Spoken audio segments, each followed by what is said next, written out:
Bueno, un saludo a todas, todes y todos. Gracias por acercarse y atender a la invitación para la primera de una serie de charlas homenaje que buscan retratar la memoria y traer al presente a compañeros y compañeras, hermanos y hermanas que nos allanaron el camino en la defensa de la memoria, la verdad y la justicia y los derechos humanos. Creemos que en este día es muy importante y valoramos mucho este encuentro entre compañeros y compañeras con todo lo acontecido, ¿no? Con la noticia con la que amanecimos este día, que creo que ha golpeado bastante el espíritu nuestro. Pero bueno, encontramos la fortaleza en el encuentro y celebro que estemos acá. Además, hoy despertaba y me daba cuenta que es el Día Mundial de la Poesía, hoy 21 de marzo, como decía un poeta español, esa arma cargada de futuro, ¿no? Así que quisiera compartir en esta ocasión un poema del libro Acciones Poéticas 2015-2018 que escribieron el colectivo de poetas por la memoria, la verdad y la justicia.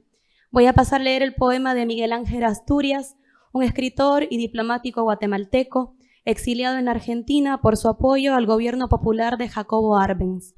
Creo en la libertad, madre de América, creadora de mares dulces en la tierra, y en Bolívar, su hijo, Señor nuestro, que nació en Venezuela, padeció bajo el poder español, fue combatido, sintióse muerto sobre el Chimborazo, resucitó a la voz de Colombia, tocó al Eterno con sus manos y está parado junto a Dios. No nos juzgues, Bolívar, antes del día último, porque creemos en la comunión de los hombres que comulgan con el pueblo. Solo el pueblo hace libres a los hombres. Proclamamos guerra a muerte y sin perdón a los tiranos. Creemos en la resurrección de los héroes y en la vida perdurable de los que, como tú, libertador, no mueren. Cierran los ojos y se quedan velando.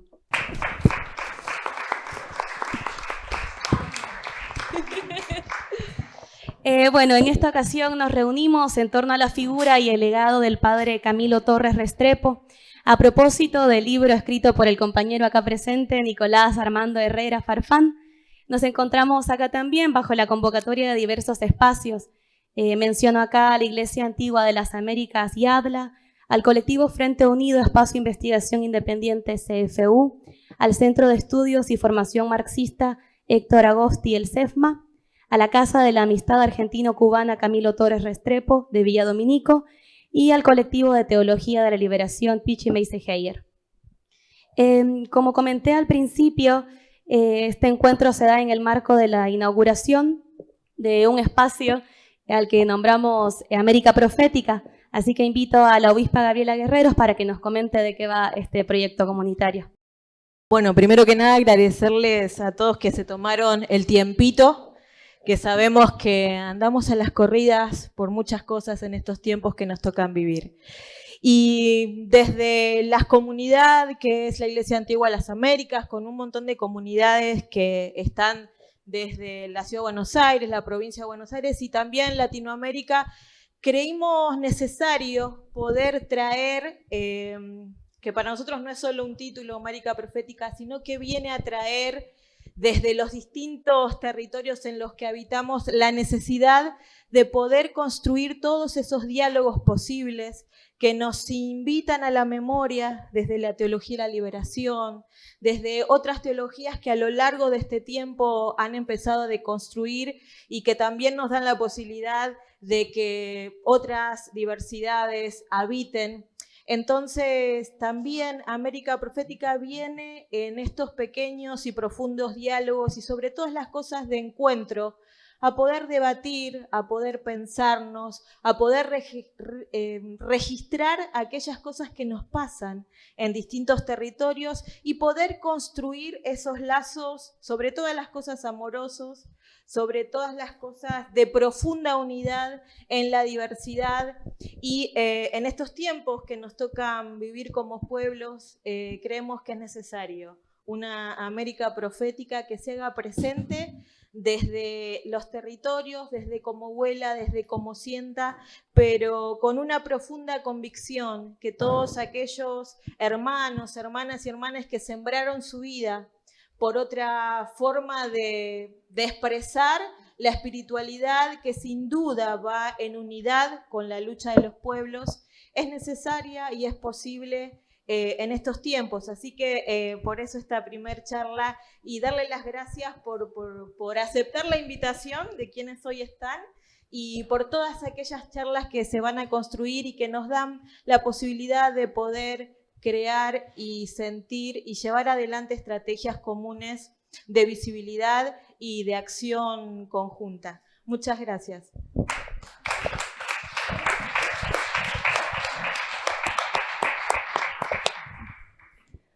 Y como creemos profundamente en que todo tejido en red es posible, agradecemos al CEFMA por albergarnos en este primer encuentro, así que invito a la compañera Alexa a darnos un saludo. Bueno, buenas tardes a todos, a todas, a todes.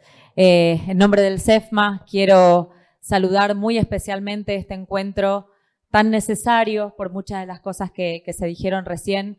En un momento de embate contra nuestra memoria es absolutamente esencial recuperar la historia de todas las luchas, de todos los luchadores y de las luchadoras. Tenemos acá a Luana, tenemos un montón de fotos de muchísimos luchadores de nuestra América que han sabido hacerlo desde el lado correcto, que es el lado de los pueblos. Y quienes estamos acá, inspirados en ellos y en ellas, que decidimos hoy ponernos firmes, unirnos en esta diversidad para seguir luchando del lado correcto de la línea roja, como decía Rosa Luxemburgo, del lado de los pueblos. Así que muchísimas gracias por permitirnos también convocar a esta actividad, que por suerte va a quedar registrada y seguramente vamos a poder multiplicar.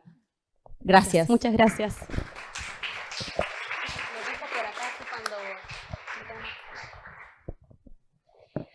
Bueno, además también creemos que profundamente en el espíritu de rebeldía, ¿no? Y que la sed de justicia trasciende fronteras, así que fue una grata sorpresa para nosotros convocantes en estas semanas empezar a recibir los saludos de hermanos que se fueron enterando, quisiera decir del boca en boca, pero me parece que del mensajito de WhatsApp del grupo de ahí de las redes. No sé si tenemos disponibles los audios para escuchar, de Henry Ramírez Soler, un sacerdote claretiano colombiano. Hola, mi nombre es Henry Ramírez Soler, misionero claretiano. Quiero saludar la charla homenaje al padre Camilo Torres Restrepo, profeta armado, que convocan diversas organizaciones argentinas para el 21 de marzo en la sede de CEFMA en Buenos Aires. Creo que es importante rescatar la figura de Camilo más allá de su opción armada. Hay una riqueza académica, intelectual, espiritual, teológica, revolucionaria que no hemos profundizado algunos, mucho menos otros sectores de la sociedad, y que es necesario trabajar. Y por eso recuperar la memoria de Camilo Torres será siempre un desafío para las nuevas generaciones. Éxitos en este seminario charla. Bueno, agradecemos acá al compañero Henry Ramírez, le devolvemos el abrazo por supuesto y escuchamos ahora el saludo de Delanza Coraza del Instituto Tricontinental de Brasil. Olá, eu sou Delana Coraza, pesquisadora do Instituto Tricontinental de Pesquisa Social. Nós estamos aqui em São Paulo, no Brasil. Eu gostaria de saudar a charla em homenagem ao Camilo Torres, profeta armado, que vai acontecer agora, dia 21 de março, na cidade de Buenos Aires. Para nós, o Tricontinental, temos a tarefa de construir conhecimento vinculado às práticas cotidianas e luta dos movimentos sociais que a gente está envolvido. Então, resgatar a história do Camilo Torres, não só como um guerrilheiro e sua figura mítica, mas também e principalmente na sua tarefa cotidiana de luta e formação, é não só um horizonte, como também uma inspiração para a gente. Manter Camilo Torres vivo é tarefa urgente dos nossos tempos. Eu desejo um lindo encontro para vocês. Recuerdo también que hace unos días, el 14 de marzo, estuvimos conmemorando a la compañera Marielle Franco, ¿no? Asesinada en un contexto de violencia política, llevada adelante o instigada más bien por el gobierno brasileño. Aprovecho también esta efemérides o esta fecha de conmemoración de lucha para expresar nuestro repudio al ataque ejercido en contra de la compañera militante por los derechos humanos, pero también feminista de la agrupación Hijos, una noticia de la que nos enteramos este día, pero que fue cometida la noche del 5 de marzo. Enviamos nuestro abrazo, por supuesto, a los compañeros, las compañeras y los compañeros de esta organización referente en la lucha y en la defensa de la memoria, la verdad y la justicia. Creo que sabemos que toda esa violencia no solo se queda en lo simbólico, sino que se termina materializando en contra del cuerpo de las mujeres y de compañeros y compañeras de la diversidad sexogenérica también. Creemos que hay toda una matriz patriarcal en este tipo de violencias y por tanto las repudiamos como todo acto fascista que pueda atentar contra nuestras vidas y nuestras libertades. Agradecemos también al saludo del Frente Popular Darío Santillán, una organización argentina, y a la Escuela José Carlos Mariátegui, también con sede en Argentina. Empezamos entonces el panel para empezar a bucear un poco en la memoria, en los recuerdos y en cómo nos resonó la lectura, ¿no?, de este libro que se atreve a escribir Nicolás por acá. Vamos a tener 2 preguntas disparadoras cada quien. La voy a nombrar ahora en primer lugar, así cuando voy presentando a cada uno, sabemos ahí más o menos cómo acomodar las palabras. Igual la voy repitiendo por si se olvidan. La primera pregunta sería, a partir de la lectura del libro, ¿qué te generó la imagen, figura de Camilo Torres? ¿Y por qué es importante una figura como Camilo para nuestro tiempo? ¿Cuáles son los desafíos que nos plantea? Presento ahora a la compañera Karina Maloberti, psicóloga social con estudios universitarios en Relaciones Internacionales, dirigente política y sindical de ATE-SENASA, integrante del equipo de coordinación de la Casa de la Amistad Argentino-Cubana Camilo Torres Restrepo. Bueno, buenas tardes a todas, a todos. Gracias al CESMA, a América Profunda, Profética, sobre todo, estudiando y analizando los signos de nuestros tiempos, y sobre todo a Nicolás. Muchas gracias, Nicolás, no solo por esta tan necesaria reunión, hermanamiento, sino por la tarea militante constante de poder rescatar, que no se apague esa llama, de seguir teniendo en la memoria de las nuevas generaciones a Camilo, convencido, porque sé que convencido lo haces, que es el camino.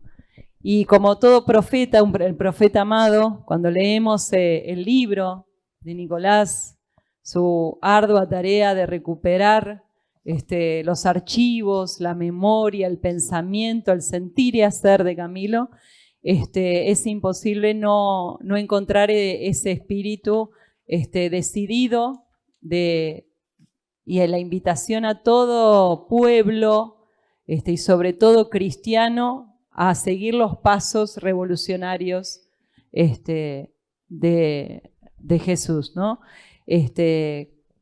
Y la verdad que Camilo lo tomó tan adentro, tan comprometido, que supo que la teología no alcanzaba.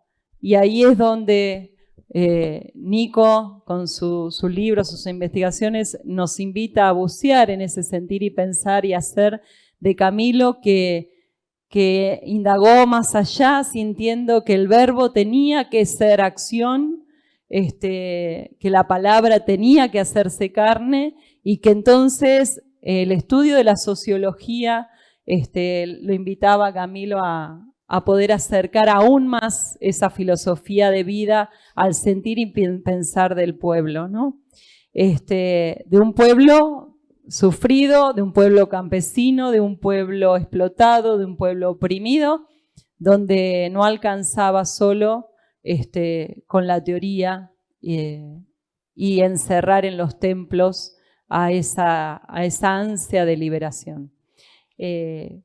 Recorriendo el libro, el sentimiento de Camilo constante en esa estrategia del amor eficaz, poder encontrar ahí la necesidad de rescatar la valiosa diversidad que nos hace invencibles en los momentos de adversidades, y cuando logramos esa unidad en la diversidad, como recorría Camilo y no cesaba en ese accionar, hoy nos trae, obviamente, muchas herramientas, saberes, sentires y pensares para resolver algunas incertidumbres que nos asfixian, nos ahogan, nos angustian, nos desvelan, pero que en realidad en la memoria, como decían en la presentación, no solo en la memoria de Camilo, sino en la memoria de luchas y revoluciones de nuestros pueblos, están aquellas verdades.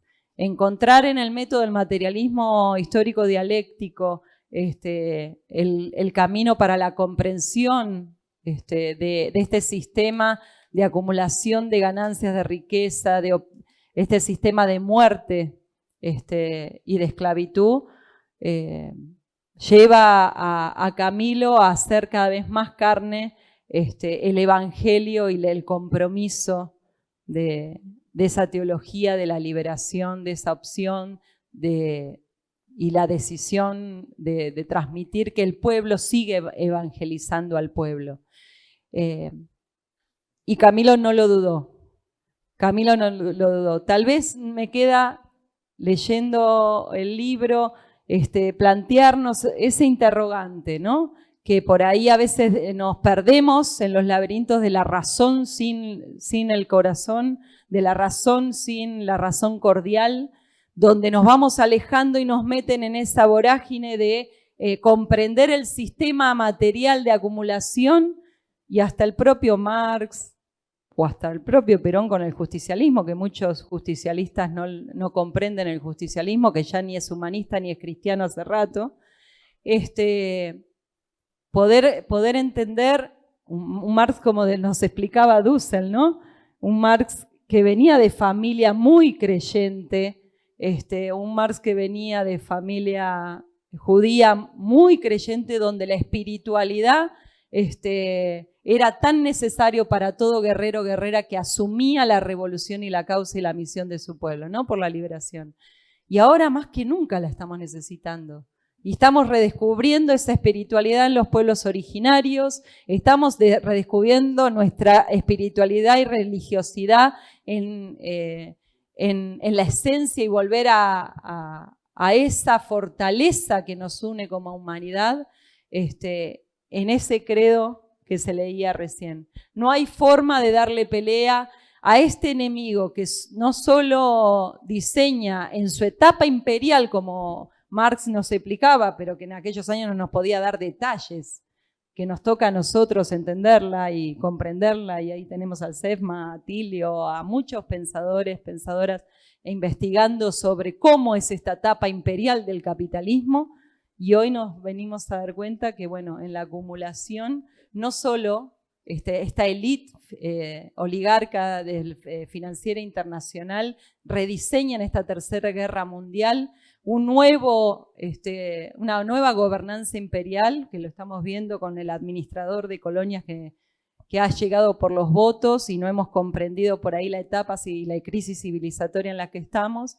Y Camilo vuelve a decirnos, es recuperando el amor eficaz, es recuperando el hermanamiento y la unidad de nuestros pueblos, es recuperando la unidad en la diversidad, es recuperando el compromiso del proyecto revolucionario en América Latina, que es imparable cuando volvemos a nuestras raíces. Todas tenemos un origen que nos da la fuerza para dar esta pelea y levantarnos cada mañana. Esa cosa que pasa ahí desapercibida, esa llamita vuelve a aparecer con el testimonio, con el martirio, con la entrega en estas próximas Pascuas, y vuelve a resucitar de nuevo Camilo Torres Restrepo. Las respuestas están ahí, las tenemos muy cerquita. Yo soy estatal y me toca militar en el Frente Sindical, y estamos a días de un gran golpe en lo que es la implosión del Estado Nacional, donde van a desguazar el Estado Nacional para indefensión del pueblo. Nos está costando mucho, sobre todo a la dirigencia. Crean en el corazón solidario del pueblo. La llama revolucionaria no se ha apagado. Se ha apagado en las instituciones que es verdad, están caducas ya. Hay un occidente que se cae a pedazos. Pero Camilo sabía y nos repetía, vendrán de oriente y occidente a sentarse en la misma mesa. Gaza está peleando, están peleando muchos pueblos, están entregándose en un martirio para renacer nuevamente. Chávez abrió la segunda etapa emancipatoria y Camilo hoy nos guía por el camino de la revolución con el corazón. Hermanándonos, agradezco entonces a Nico porque ese libro volvió a despertar hasta los corazones dormidos, volvió a sacudir la memoria y volvió a decir que nosotros no solo tenemos 40 años de historia en democracia, nosotros tenemos más de 500 años, más de 2000 años de revolución constante.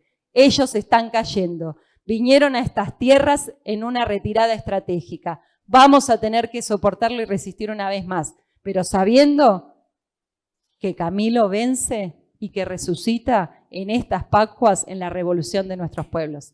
Gracias, Nico, por esta bienvenida. Muchas gracias, Karina. Gracias. Bueno, arrancamos con mucha esperanza este encuentro. Escuchamos el audio en que nos saluda la compañera Luz Ángela Rojas del Congreso de los Pueblos Colombia, en este hermanamiento que no reconoce fronteras. Buenos días, buenas tardes, buenas noches a todos y todas. Mi nombre es Luz Ángela, soy del Congreso de los Pueblos, del equipo de trabajo internacional, y quiero saludar la charla homenaje al padre Camilo Torres Restrepo, el profeta armado, que convocan diversas organizaciones argentinas ahora para este jueves 21 de marzo del 2024 en la sede del CEFMA, ahí en Buenos Aires. Hablar de Camilo Torres, homenajearlo, rescatar su figura y su pensamiento, creo que es un acto no solo de resistencia, sino de recrear nuestro pensamiento, ese pensamiento nuestro americano, que es la base para ir configurando los procesos de resistencia, los procesos de entender el mundo para poder transformarlo. Así que ver su legado en perspectiva actual, dialogar con él desde múltiples voces, desde esas dimensiones de la espiritualidad, como sociólogo, como político, hace una potencia para todo lo que tenemos que planear y todo lo que tenemos que ir pensando y construyendo de manera colectiva para transformar nuestras realidades. Así que un abrazo para todos y todas.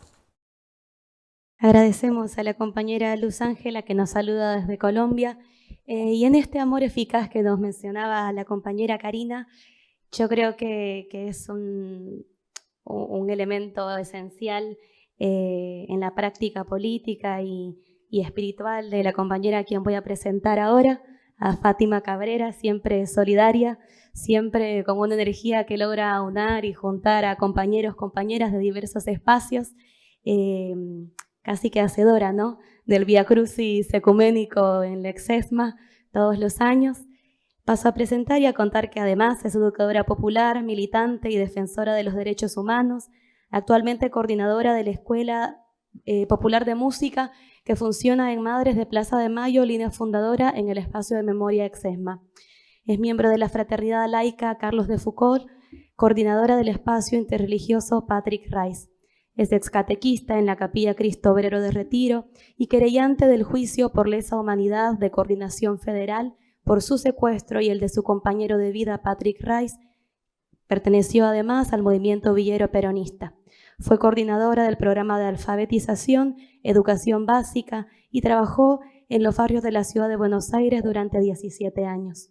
Le doy la palabra en este momento. Bueno, buenas tardes, compañeros. Bueno, qué importante que es me parece este homenaje en esta semana de la memoria, la verdad y la justicia.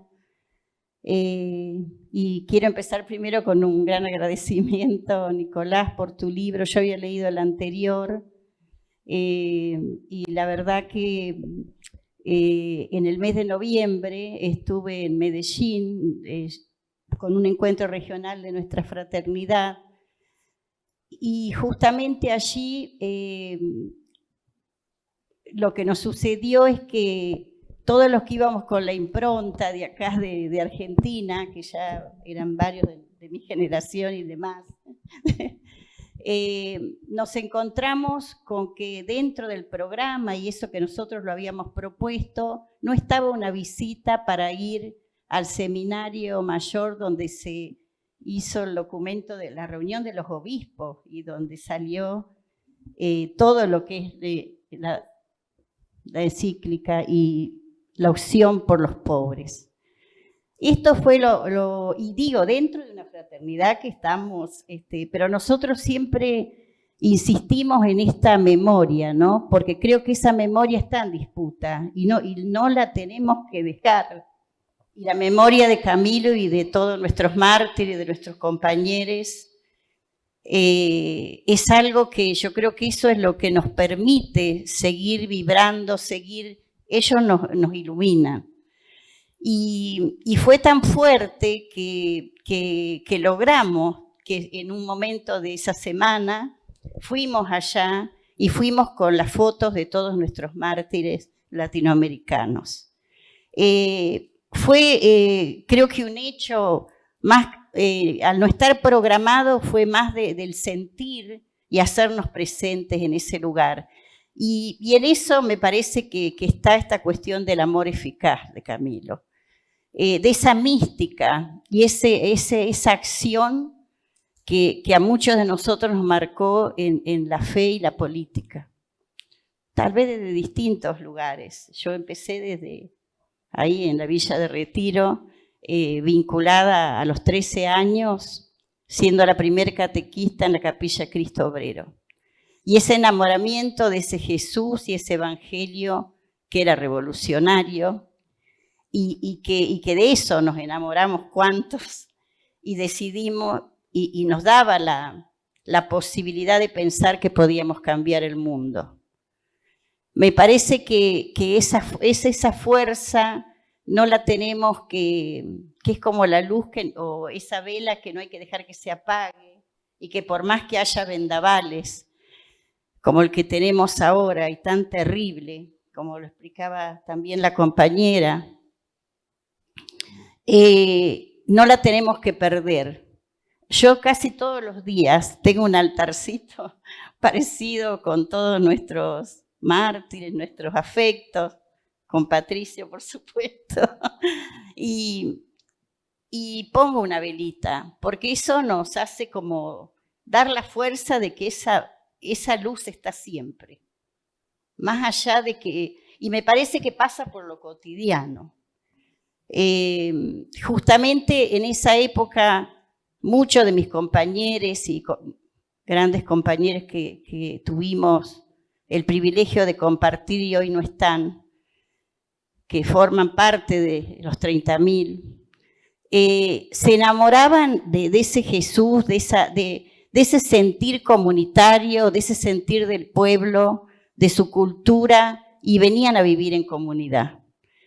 Me parece, yo siento en estos tiempos que hay que volver a eso, hay que volver a ese sentir comunitario, porque es lo único que nos va a salvar, lo colectivo, la solidaridad, esa fuerza que tiene el pueblo para sobrevivir. Y más allá que sabemos todos los sectores que votaron, que también entre los más pobres, entre los jóvenes, pero nosotros tenemos que tener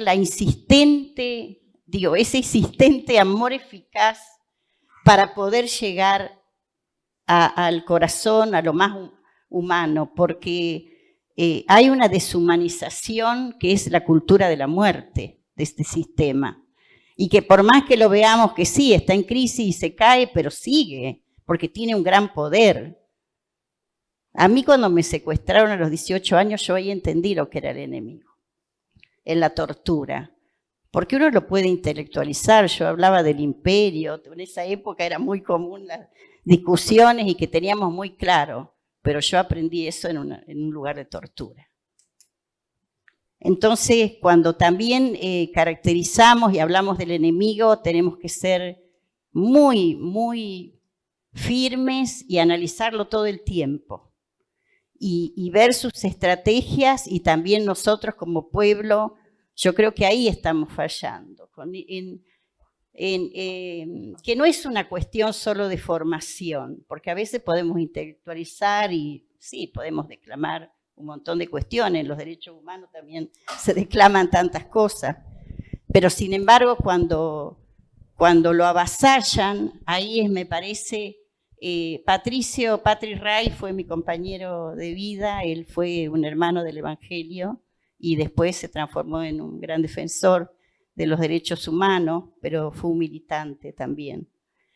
Y él siempre decía que los derechos humanos se militan todos los días, absolutamente todos los días, porque de lo contrario no los teníamos garantizados, que nadie nos regalaba, siempre fueron por luchas, y hoy lo vemos claramente, cómo están avanzando y atentando contra todo tipo de organización, porque cuando se quita la comida se ataca al comedor y esa organización comunitaria que se organizó ahí para suplir al Estado y por solidaridad sigue buscando comida a pesar de que no le llega del Estado, sigue pidiendo a sus vecinos. Me parece que eso es lo que a nosotros también nos marcó en esa experiencia que tuvimos en el movimiento villero peronista, que empezamos así por las reivindicaciones, las más elementales, la luz, el agua. Después se pensaba en la vivienda porque había otros derechos mucho más urgentes. Y hoy que habíamos avanzado un montón, digo, más allá de lo que nos falten, pero hay leyes, hay organización.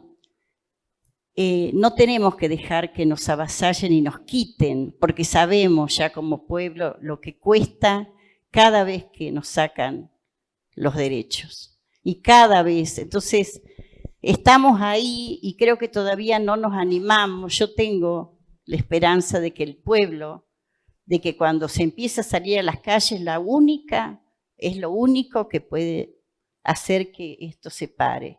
Sabemos también de la represión, ya hubo, y hoy con lo de la compañera de hijos, pero también hemos tenido a Milagros todavía está presa, y sus compañeros, y ya hace años. Jujuy fue un laboratorio.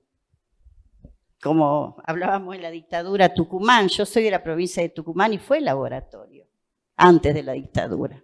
Siempre hay como un anticipo donde prueban primero, y se naturaliza y después eso se extiende. Creo que Camilo y todos nuestros mártires hoy nos tienen que iluminar y dar esa fuerza de ese amor eficaz para que... Quiero terminar justo con un compañero también revolucionario que tuvimos el privilegio, porque ni nosotros sabíamos.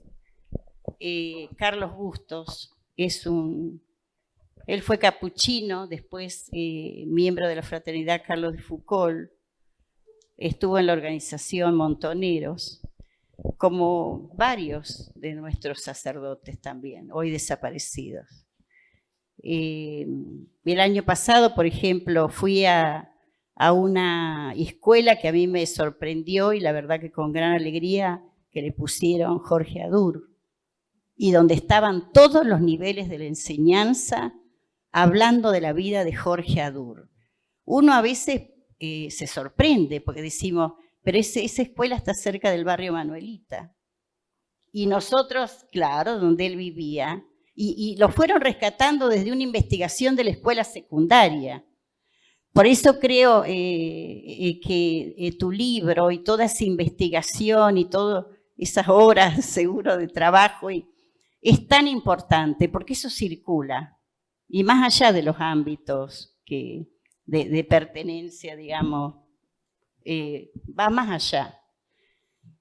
Una de las frases de Justo Carlos, ahora va a ser en Semana Santa, él desaparece un 8 de abril de 1977 y nos dice, perdón, ya me perdí.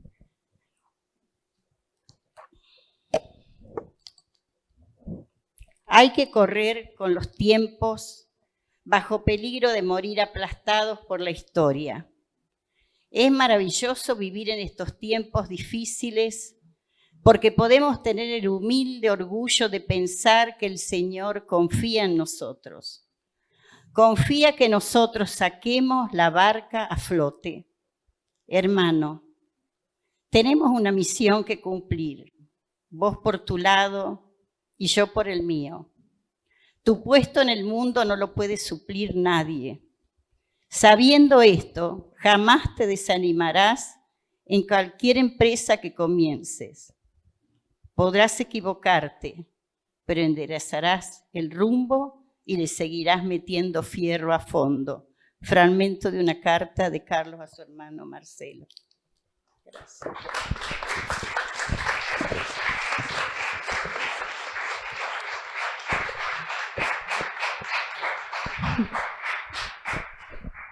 Gracias, Fátima. Gracias por tus palabras y por tu fortaleza y por la esperanza que siempre nos compartís.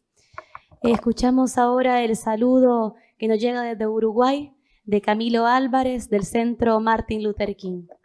Hola, ¿cómo están? Mi nombre es Camilo Álvarez, integro el Centro Martin Luther King de Uruguay, en su coordinación y el área de educación popular. Quiero saludar a la charla homenaje al padre Camilo Torres Restrepo, el profeta armado, que están convocando diversas organizaciones argentinas para este jueves 21 de marzo del 2024 en la sede de SETMA, en Buenos Aires. Para nosotros Camilo Torres es fuente siempre de inspiración, fuente de inspiración en pensamiento, fuente de inspiración en práctica y sobre todo fuente de inspiración en esperanza, en el mensaje que nos ha transmitido, su legado, para un posicionamiento ético acorde a nuestro tiempo. Les quiero mandar un saludo y el deseo de que la actividad salga bien, sea provechosa y ojalá que más temprano que tarde nos estemos encontrando. Muchas gracias al compañero. Creo que en esto que venimos charlando del amor eficaz, de ese amor que busca salir al compromiso, al encuentro con el dolor, con la alegría, con la necesidad de quienes nos rodean, es importante recordar que la espiritualidad vacía de compromiso hacia el otro, de sensibilidad y de empatía, no nos sirve de nada, o quizás sí sirve para fortalecer a estos sistemas de muerte y de crueldad, ¿no?, que están imperando en estos momentos. Es por eso que otras maneras de vivir la espiritualidad, de vivir la fe, de tener otras prácticas de nuestras creencias, es lo que nos va a salvar, es otra manera de tejer redes de amor, de contención. Presento entonces a Graciela D'Aleo, integrante del colectivo de Teología de la Liberación Pichi Meisegeyer, militante popular en organizaciones del peronismo revolucionario. Es una luchadora en la defensa de los derechos humanos en nuestro territorio y también alrededor del mundo. Muchas gracias, buenas noches. Hola compañeras, compañeros. Agradezco la posibilidad de este encuentro porque encontrarnos siempre implica nutrirnos y juntar fuerzas para seguir, pero sobre todo quiero subrayar la importancia de un encuentro en torno a la historia, a la memoria y a la vida de Camilo Torres, porque como le conté hace unos cuantos años a Nicolás y bueno, y algunos otros compañeros que están quizás acá, sabrán en realidad a eso que refiere el libro, las rupturas epistemológicas de Camilo.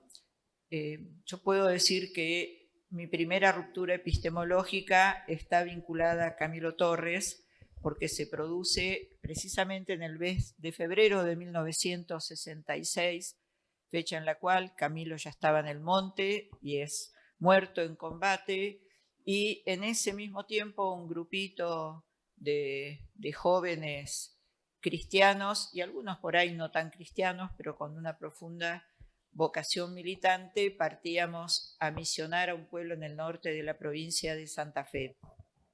Cuando hablo de mi ruptura epistemológica es porque precisamente ese acontecimiento que compartí, viví colectivamente con otros y otras en ese pueblo del norte de la provincia de Santa Fe, fue el que produjo en mí, modestamente, digamos, no pretendo compararme, pero algunas situaciones similares a las que describe Nicolás en el libro en relación a Camilo, porque es precisamente en ese territorio, en esa mesa, en esa lucha compartida, en esa búsqueda compartida de acercar, en aquel momento era casi catequizar, esa era la modesta aspiración del grupo de Acción Misionera Argentina, grupo reaccionario de la Iglesia Católica, como tantos otros, digamos, pero que a nosotros nos parecía una puerta de entrada al mundo, es donde me fui acercando a la miseria concreta, a la pobreza concreta, a la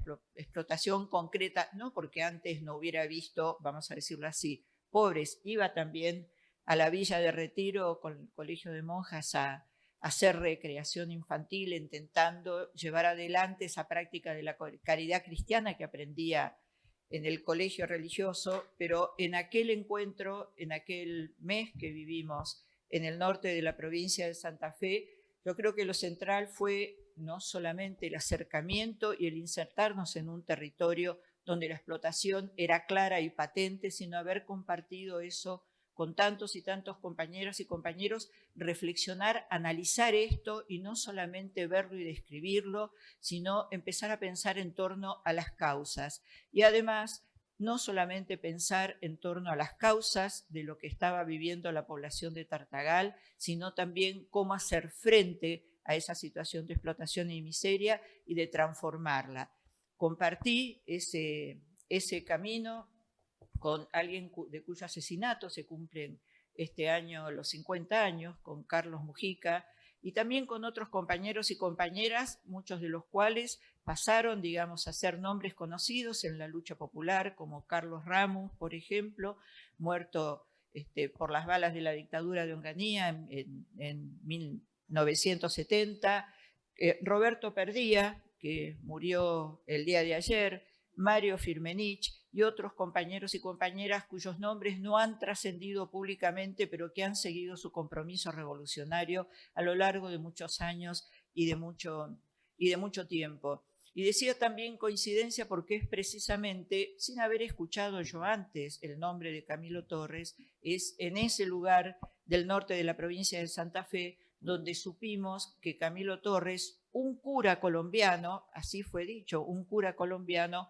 había muerto en un combate guerrillero. Ya para aquel momento la existencia de resistencia armada, de proyectos revolucionarios armados en América Latina era conocido. Nosotros, nosotras, nuestra generación, somos hijos e hijas de un acontecimiento que también, ahí señala Nicolás en el libro, implicó otra gran ruptura epistemológica. Él dice, la gran ruptura epistemológica del siglo XX para América Latina fue la Revolución Cubana. Creo que el paso del tiempo nos va dando cada vez más elementos para entender lo que significó, las implicancias de lo que significó aquel acontecimiento que en los primeros tiempos, y acá en la Argentina, era asociado, curiosamente, acá por ahí, los que peinamos algunas canas lo recordarán, pero para los más jóvenes no lo sabrán, acá en Argentina, donde hacía poco tiempo habría triunfado la revolución gorila, la fusiladora, la revolución cubana era vista también como algo parecido a lo que había sido el desalojo, el derrocamiento de Perón. Decían, Perón era un dictador autoritario, Batista era un dictador autoritario, y entonces la revolución cubana se asimilaba, era vista en los primeros tiempos como algo parecido a la libertadora. Buen susto se llevaron los gorilas argentinos y de toda América Latina cuando la revolución cubana se pronunció por el socialismo. Pero bueno, hecha esta deriva y sin pretender ser autorreferencial, quería decirles que el libro de Nicolás me impactó profundamente. Me impactó profundamente porque es un análisis, un recorrido, y no sé qué otros términos ponerle para ver cómo es, cómo fue, cómo sigue siendo la construcción de un revolucionario. Volver a ratificarnos que los revolucionarios no nacen, los revolucionarios se construyen, Se construyen a partir precisamente de lo que van viviendo, absorbiendo, mamando y haciendo con eso que absorben, que viven, que maman, cómo lo transforman en proyectos de vida. Una palabra que resumiría, me parece, el libro de Nicolás y la vida de Camilo es búsqueda.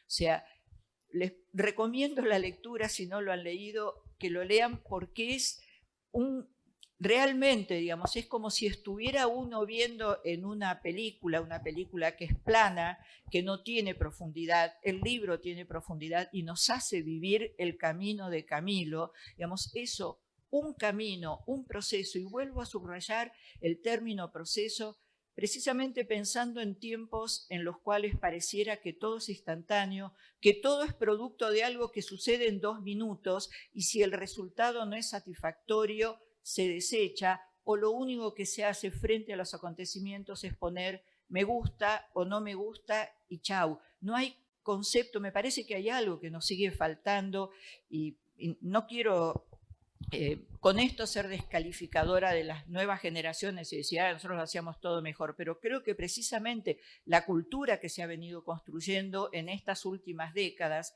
hace que para nuestros pibes, nuestros hijos, nuestros nietos, ya hasta en algunos casos nuestros bisnietos, esta idea de proceso, de que el tiempo es necesario para construir, para procesar, para proyectar, para decantar y para obtener, digamos, resultados, si así se quiere decir, requiere tiempo, requiere elaboración, requiere poner mucho, requiere sobre todo, y acá quiero anotar una de las palabras señeras, aunque no esté repetida muchas veces en el libro, digamos, pero que signa la vida de Camilo y que rescata, que plantea claramente el libro, que es el término compromiso. Esa vieja y querida palabra, tan vieja y tan querida, la palabra compromiso, como la palabra revolución, también en disputa, porque hoy revolución se le aplica a cualquier cosa, digamos, pero el término compromiso, cómo Camilo va yendo de ser un joven de la élite colombiana, de una familia laica, termina o sigue siendo, se va construyendo, primero como un estudiante rebelde, después como un estudiante que va pensando e insertándose en la realidad en la que está viviendo, no en la realidad de su familia bogotana, más de élite, una élite con un padre que era funcionario, una madre que lo quería mucho, pero que también lo mimaba mucho. ¿Cómo va siendo ese joven, además laico, cómo asume el cristianismo, cómo se produce esa ruptura epistemológica, no sé si es la primera, pero una de sus conversiones, digamos, una de sus asunciones de asumir una dimensión que no era solamente la dimensión de lo terreno, de lo material, sino el asumir un compromiso que lo lleva en algún momento a decir, bueno, yo como Jesús quiero ser un revolucionario, digamos, me propongo ser un revolucionario. ¿Cómo va generando, no solamente, diría yo, en la práctica, sino en su elaboración de su espiritualidad, incluso en la elaboración teórica, ese cristianismo que lo lleva incluso en un momento a decir, quiero ser cura? Ese joven que además andaba con pibas, que era atractivo, simpático, que tenía una serie de formas para desarrollarse, insertarse en la realidad esa en la que vivía, cómo se va produciendo esa transformación tan profunda, tan genuina, pero además una transformación que no es sin zozobras, no es sin contradicciones, no es sin conflictos, digamos, y eso también lo refleja el libro. Y por otra parte, y acá encuentro como otro punto, digamos, en el cual me siento tan profundamente unida a la figura de Camilo, también es que yo, sin saberlo y sin saber muy bien qué es lo que era la sociología, también empecé a estudiar sociología precisamente en ese año 66. De todos modos, aclaro, yo si bien terminé la carrera, digo yo, no soy socióloga, yo estoy socióloga, porque tardé 29 años en recibirme con muchos avatares en el medio, Y la verdad que la lectura del libro y ver cómo en el libro, y antes por ahí no lo había visto, en el libro fui encontrando a partir de lo que Camilo fue haciendo con la sociología que él estudió, primero en Colombia, que era más que nada los primeros cursos de doctrina social de la Iglesia, después en la universidad y después en Bélgica, en ese mundo que también se le abre, lo que él fue haciendo con la sociología, que tanto aportó ese hacer de él con la sociología a su construcción como un gran revolucionario. Digamos, confieso que me ha reivindicado, me ha reconciliado un poco con esto de la sociología, que nunca supe muy bien qué era y que creo que la elegí a partir de que también en aquel momento decíamos, bueno, no se trata de estudiar la realidad, sino de transformarla, pero bueno, me parecía que algo de la realidad tenía que estudiar para poder hacer algo después y transformarla. Y en todo este camino también en este camino de búsqueda, en estos distintos pasos, en este trayecto, es como se va transformando Camilo de ese cura, sociólogo, donde va produciendo rupturas epistemológicas, digamos, tanto en su ser sacerdote como en su ser sociólogo, cómo ese devenir lo va llevando y va haciendo que asuma la lucha política y luego en el marco de la lucha política, la lucha revolucionaria que implicó como último paso, digamos, de su recorrido vital, la asunción de la lucha armada. Y también me parece sumamente importante en este libro que nos aporta para este momento, donde otra vez, desde la perspectiva de la teoría de los dos demonios, del negacionismo, etcétera, etcétera, y además, diría yo, en algunos casos desde cierta ingenuidad, desde cierta sentir lo violento que es el ejercicio de la violencia, incluso de la violencia revolucionaria. Digamos, creo que vale la pena, digamos, poder encontrar argumentos, reflexiones, elementos que nos permitan entender el por qué en determinados momentos de la historia de nuestros pueblos el ejercicio de la violencia armada se transforma en una herramienta de lucha política para los pueblos. Lo dice hasta la propia doctrina de la Iglesia, lo que pasa que eso en general se oculta. Entonces, digo, no para hacer un endiosamiento de lo que es la violencia revolucionaria, porque a veces también hemos vivido etapas en las cuales dice, bueno, cortemos, hagamos el atajo por este lado y rompamos todo, lo digo casi con el lenguaje de hoy, digamos, no el lenguaje que utilizábamos y al que apelábamos en la década del 60, en la década del 70, rompamos todo y ya. El ejercicio de la violencia armada, de la violencia revolucionaria armada, no es un atajo que se asume en cualquier momento. Y en el libro lo vemos claramente. En qué momento Camilo, en qué momento también distintos sectores de militancia política colombiana sienten que no tienen otra alternativa que ir al monte, digamos, donde también hay todo, y en el libro aparece todo el proceso histórico, digamos, que lleva, digamos, el proceso de desarrollo de la situación de Colombia, yo diría fundamentalmente desde el Bogotazo para adelante, el surgimiento del periodo que las clases dominantes denominaron la violencia como una abstracción y cómo sectores populares hicieron frente a esa violencia y transformaron esa violencia en un intento de lucha de liberación también.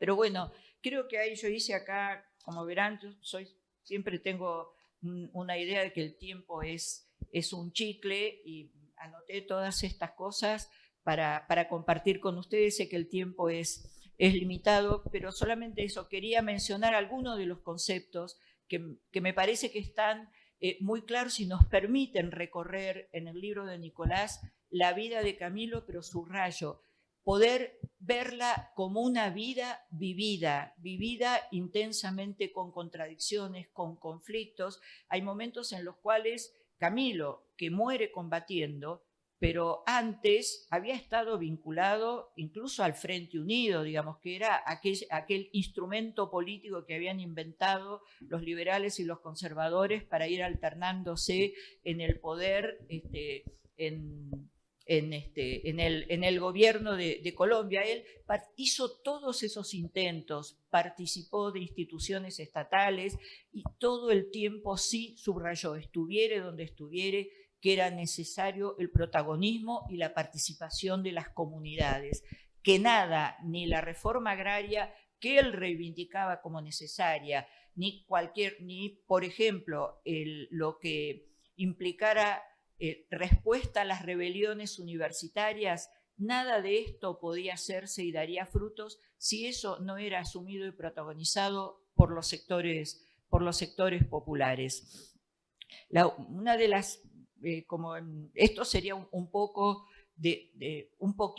de lo mucho que encontré en el libro y que apunté en estos largos papeles, digamos. Pero sí quería, digamos, ahora pedirles un par de minutitos más para decir, me olvidaba una cosa, el primer espacio militante del que yo formé parte, que por supuesto era una organización clandestina, que surgió en 1967, se llamó Comando Camilo Torres, porque para nosotros, muchos de los cuales integramos ese Comando Camilo Torres, proveníamos precisamente de una formación cristiana y entendíamos que la participación y la lucha política era, como lo señala Camilo y lo rescata Nicolás en el libro, era la forma necesaria de hacer presente en la tierra aquello que el Evangelio nos convocaba a llevar adelante. Por eso elegimos ese nombre para nuestro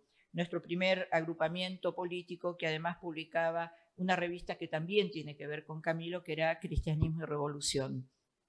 Pero había una segunda pregunta o guía que nos mandaron un poco para que pensáramos este encuentro, y que era que entre algunas cuestiones que podíamos plantear, ¿qué nos puede decir Camilo hoy? ¿Qué nos puede proponer? Yo creo que nos propone algo de lo cual ya mencionado. La construcción como militantes, como sujetos comprometidos, es un proceso porque no nacemos con la luz revelada de ser militantes, y para participar, para ser generosos, para compartir, tenemos que hacer un profundo trabajo interior como Camilo, tal como lo describe en el libro Nicolás, fue haciendo. Pero otras cosas que se me ocurrieron, y cito algunos textos, digamos, hay un momento en el cual en el libro dice: si el Estado quiere agenciar cambios sociales, debe quebrar en la administración pública el clientelismo bipartidista,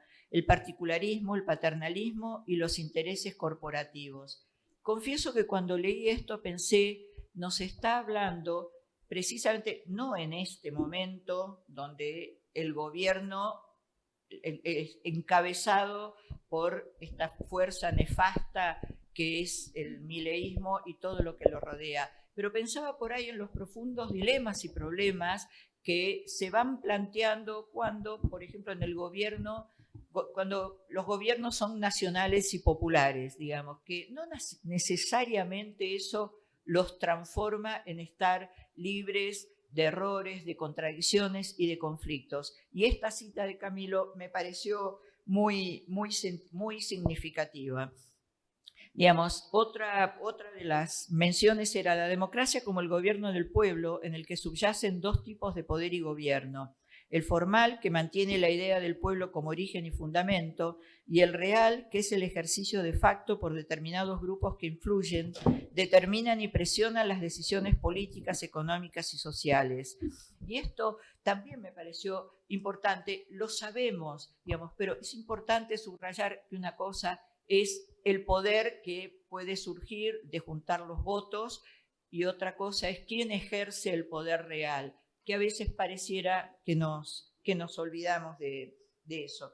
Otra cuestión es que Camilo lo plantea ya cuando se incorpora a la guerrilla, que él no aspiraba a ser jefe, él aspiraba a incorporarse como uno más a lo que el conjunto decidiera cuál era su lugar. Digo esto porque a veces esta cuestión de que todos queremos ser caciques también dificulta nuestra práctica política. Y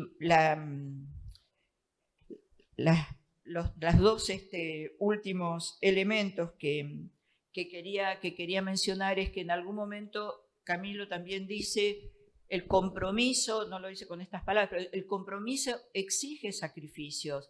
Con esto, obviamente, no me estoy refiriendo a los sacrificios que Milei dice que hay que hacer para estar mejor, porque sabemos que en esta política los únicos sacrificados son los sectores populares. Pero lo que está señalando Camilo es que es cierto que el compromiso nos exige a veces opciones, y que esas opciones exigen el ejercicio de la voluntad, de la generosidad, del compromiso. Y me parece que ese es otro de los elementos para pensar precisamente el transcurso de esta vida y de la vida de Camilo y lo que implica el compromiso con los sectores populares.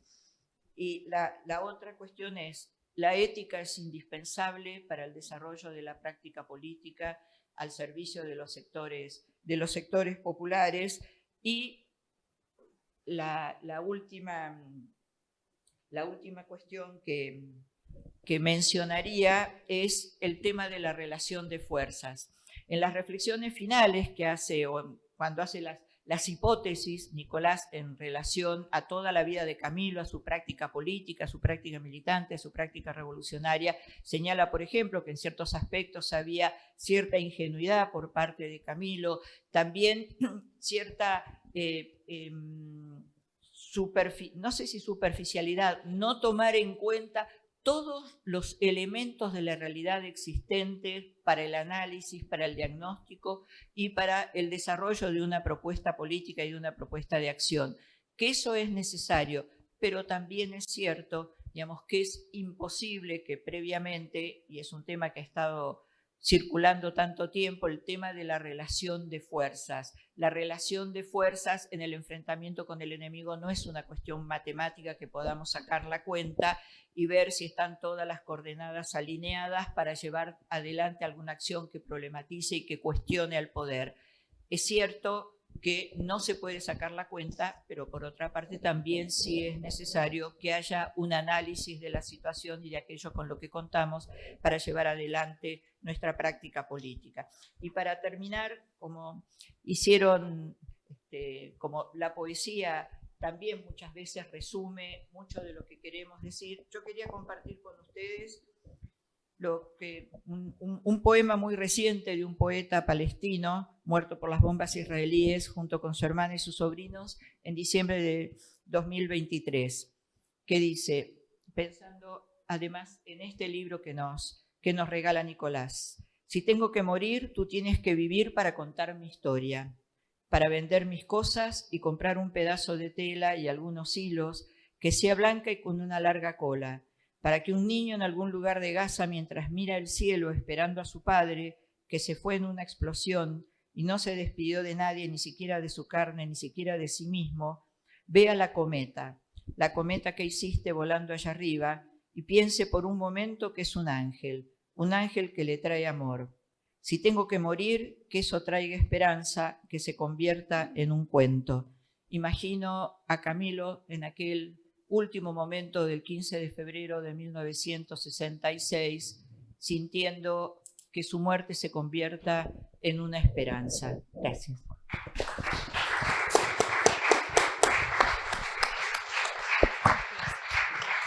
Muchas gracias, Graciela.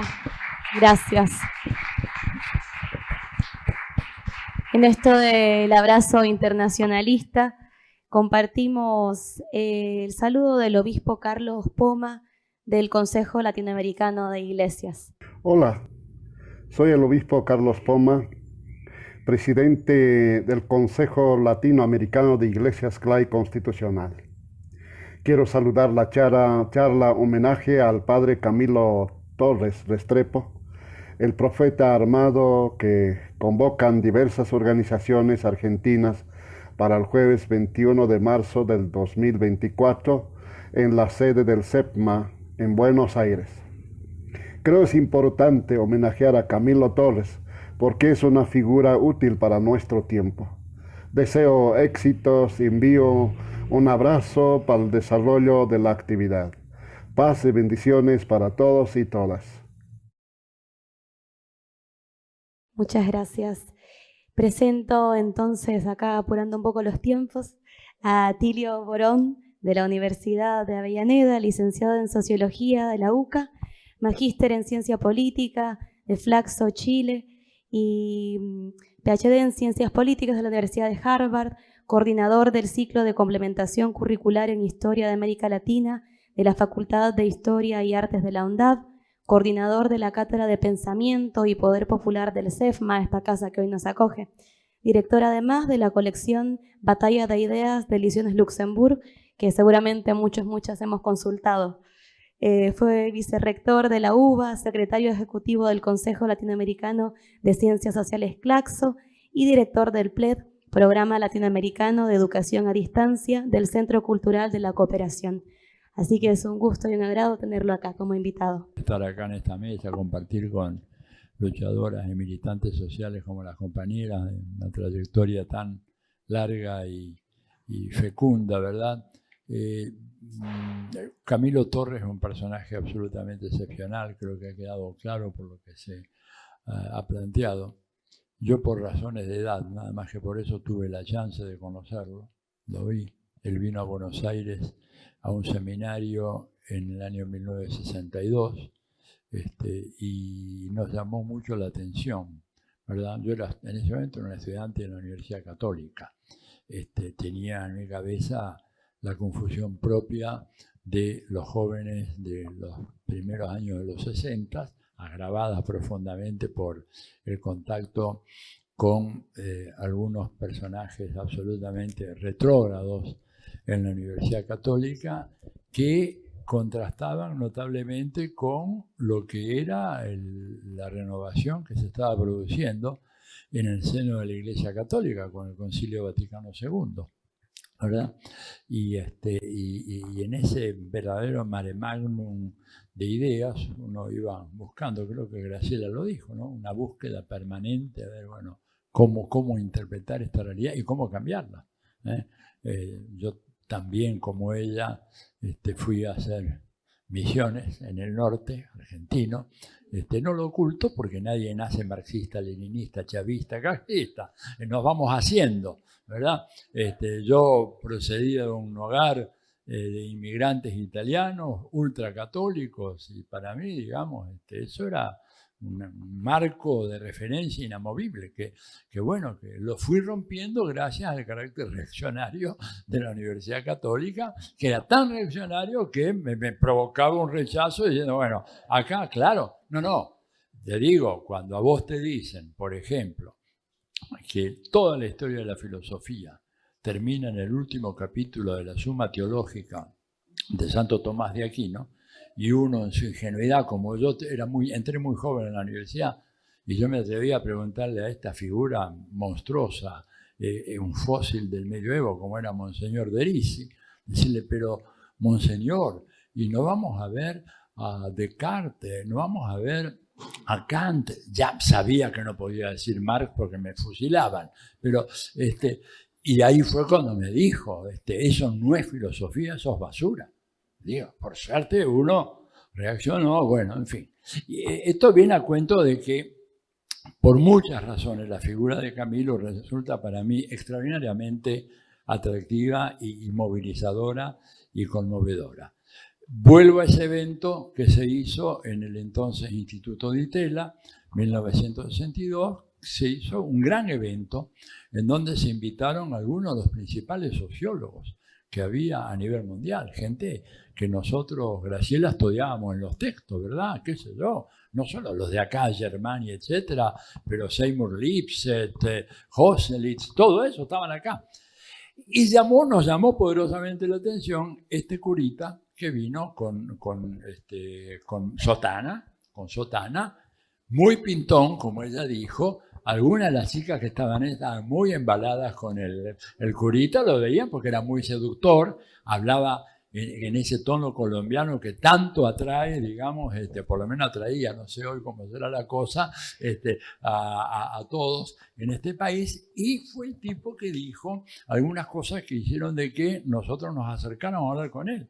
No teníamos idea de la magnitud de quien luego iba a ser el Camilo, porque Camilo en ese momento era apenas un curita colombiano que venía de allá, porque él dijo en un momento determinado, en el evento como un evento como ese, muy ortodoxo en las ciencias sociales, dijo: la modernización de la cual se habla acá va a ser imposible en Colombia si no hay primero una profunda reforma agraria. Y eso fue como un bombazo, como si yo acá les dijera que realmente, mire, soy un partidario de Milei, ¿verdad? Sería un escándalo. Claro, sería un escándalo, una bomba, un destruendo. Él dijo eso en un seminario en donde se suponía que el proceso de modernización era un proceso natural, inevitable, y que las sociedades iban a ir transformando poco a poco, en cada vez más abiertas, más tolerantes, más seculares, ¿no es cierto?, más universalistas, más y él dijo: eso en Colombia no va a ocurrir si no hay primero una reforma agraria. Y entonces empezó a explicar el papel de la oligarquía terrateniente en Colombia y cómo esa oligarquía terrateniente además controlaba no solo por los dispositivos económicos, ¿verdad?, que sometían al campesinado colombiano, sino además de algo que nos llamó la atención. Dijo: porque es una oligarquía que no solamente tiene la tierra, sino también controla los periódicos. No dijo los medios de comunicación, dijo los periódicos, los diarios.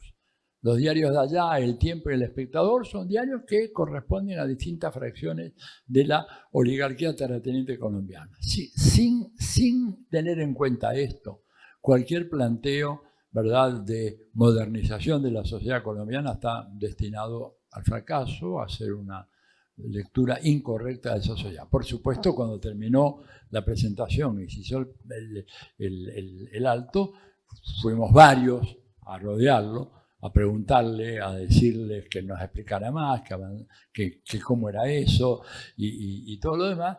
Y él empezó a hablar sobre lo que había sido su formación en Colombia, exaltó la figura de Orlando Falsborda, ¿no es cierto?, que fue un gran maestro, ¿verdad?, poco conocido lamentablemente fuera de Colombia, poco conocido, Orlando Falsborda, un sociólogo realmente extraordinario.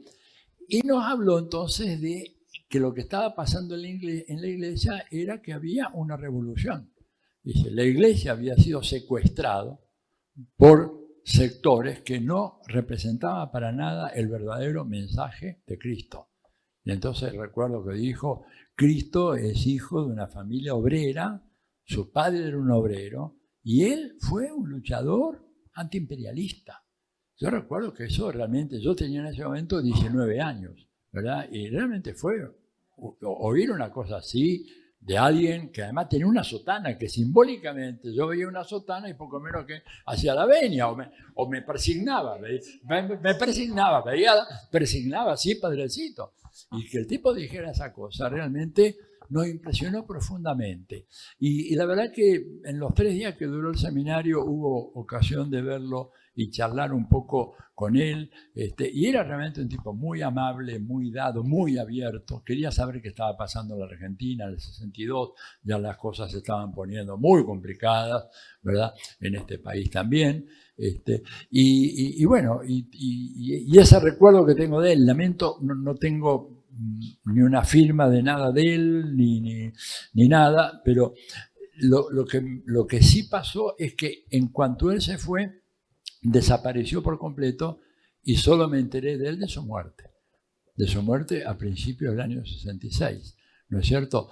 Me sorprendió, pese a que era un pensador radical, ¿verdad? O sea, radical quiere decir que iba a la raíz del problema, y en el fondo de la raíz del problema está el hombre, la mujer, ¿no? Me sorprendió que hubiera abrazado la guerrilla. La verdad que me tomó por sorpresa. No quiero decir que en ese momento yo rechazaba esa opción para él, pero realmente me sorprendió, porque realmente había que tener una integridad muy grande, muchas agallas que él las tenía, pero además haberse jugado de manera como se jugó, ¿no? Lo cual evidentemente lo convirtió ante mis ojos en un personaje de referencia, en lo que un sociólogo debe ser, comprometerse, y en un contexto como ese, en esa Colombia que él describió, para la cual decía en un movimiento que armó, ¿no?, la famosa plataforma aquella de la unidad, que está referida en tu libro, reforma agraria, reforma urbana, nacionalización de los bancos y de la industria farmacéutica.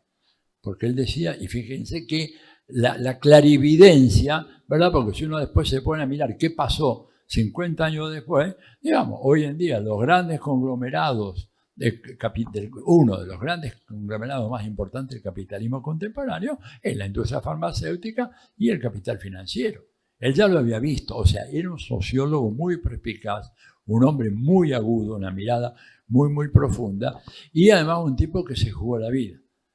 Pero, vuelvo a repetir, es poco conocido, muy poco conocido, y por eso es muy importante este homenaje, y aprovechar el libro de Nico, que desde ya lo felicito por su obra, la verdad, paciente obra de muchos años. Esto no es un libro que se escribe en 6 meses, él lo sabe, ¿no es cierto? Y los conocemos, y si no hubiera ido al peluquero, el pelo ya estaría por el suelo, ¿verdad? Por todo lo que viene él transitando para buscar minuciosamente los datos y toda la información necesaria para recuperar esa imagen, ¿no es cierto?, de Camilo, que la necesitamos urgentemente. Porque Camilo era un hombre que no solamente predicaba la necesidad de un cambio muy radical, un cambio revolucionario.